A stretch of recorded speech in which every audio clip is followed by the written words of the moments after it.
talk with us a little bit about that. What would you say are the biggest changes to the Betrayal and Beyond, and why was it so needed? So I can think of just a couple things right off the top of my head that were big changes. One of them was the layout, or the way that we presented the information.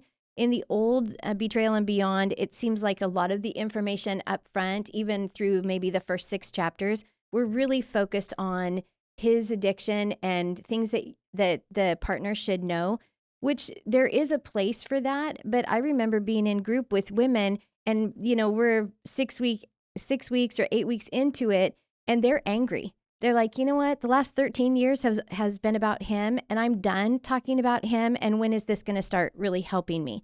And so even just getting that kind of feedback was really good. So in the chapter arrangement, we have at least the first 4 chapters that are all about her, about her emotional health, about stabilization, safety, boundaries, all those things. And then we do include the psychoeducation piece, because she does need to understand the basis for her spouse's addictive behavior, but it comes later.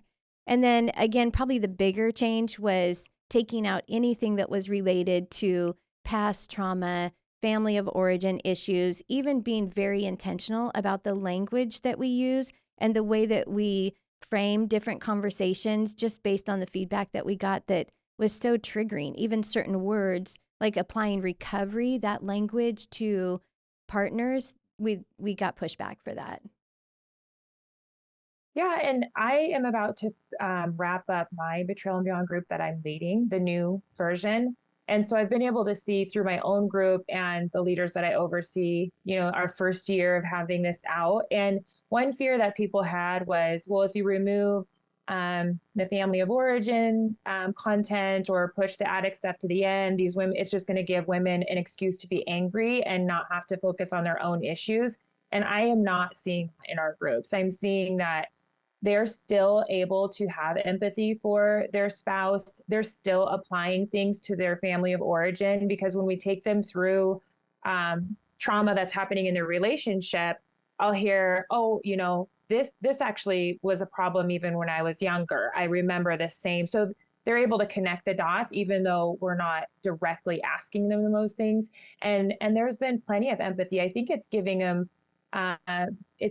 space to feel validated, because when we start off with content that is heavy on the addict side and learning about the addict, and we're not teaching them enough about what's going on in their own minds and bodies, then they think the way that they're reacting is normal. And so I remember the first time I went through Betrayal and Beyond, and I cried because my anger test was really high. And it was like, you need counseling, which, yes, okay, I know that. But I thought it was another monster that I was going to have to tackle on top of the betrayal, instead of understanding that anger is actually very normal. Like, my brain is in chaos right now. And so that was nice to be able to go through helping them understand this is really impacting your mind, body, and your thinking ability and everything. And then we went through the anger, and they're able to say, okay, this makes sense because I've been traumatized. And so I just think the order is,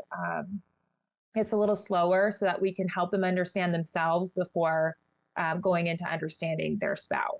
I think and this is sort of an answer to both the first question or the second question and the third question, but one of my favorite things about Pure Desire, and it's been here since, in my experience in my 6 years here, is that Pure Desire has a level of humility when it comes to what we put in our resources. We're not just saying we're the experts and we're not going to change. It's a sensitivity and a humility to when new research comes out, or there are new findings, or we see models that work better. We're more willing to acknowledge the value there and then adapt it to what we do if it's possible. And so I love that, because this is the motivation is not, we just think this would be better. It's no, we're hearing that this is a better model and would fit our audience and help the people that we serve better. And so I really appreciate that sensitivity. And I know a lot of that sensitivity came from both of you. And so we also appreciate that you were willing to listen, you were willing to take the notes, and then you were willing to implement the changes. It's pretty cool.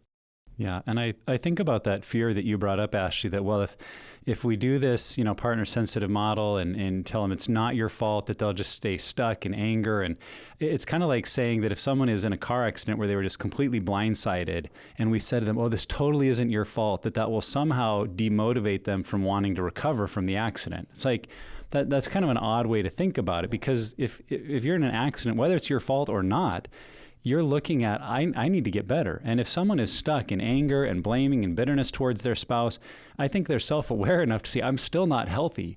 And so allowing this partner-sensitive approach really gives them the freedom to get healthy, to deal with what's happened to them. And we feel that in the end, and I think one of the criticisms we also heard about the partner-sensitive approach is like, well, it devalues relationship, it devalues that marriage connection. And I would say absolutely not. It allows the spouse to move towards healing and recovery so that they're able to return towards the relationship with health and with a firm foundation, and not just some old unhealthy patterns of trying to make the marriage work and overlook what's happened. So I really think health for the betrayed spouse is setting them up for a successful recovery of the marriage when possible. And that's why, AppSets really has set up the partner-sensitive model has these 3 phases. And we got to learn about them, and we all took the training that safety and stabilization are first. And that's really where this Betrayal and Beyond is camped at, is in that first phase. The second phase being the grief and the remembering, and then the third phase being reconnection. And so in some ways, we had the order all mishmashed together originally, and now we're following that order so that reconnection as it happens really is setting a couple up for success in the marriage for the long haul.